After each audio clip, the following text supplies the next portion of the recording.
Hola a todos. Bueno, vamos a hacer el caldo gallego de pobres, también llamado caldo viudo.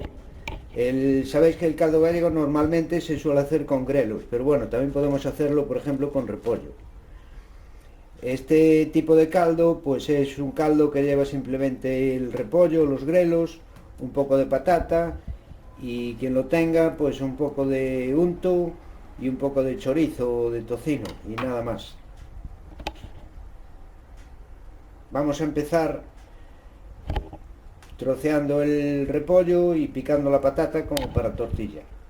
Bueno, pues ya tenemos el repollo troceado, la patata picada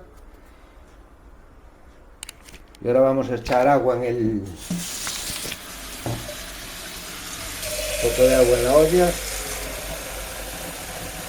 no demasiada, para que nos haga un poco espesillo. Luego si queremos podemos echar más. Bueno, y ahora cogemos y echamos todo para la olla.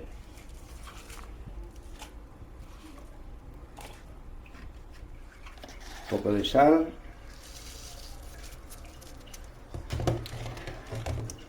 Y el fuego.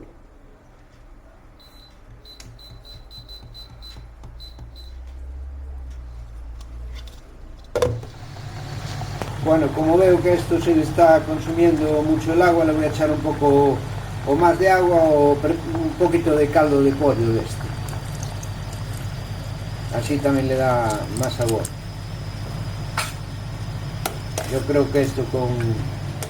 Bueno, pues esto ya está listo. Caldo gallego de pobres, pobre, pobre, pero rico, rico. Chao. Que aproveche.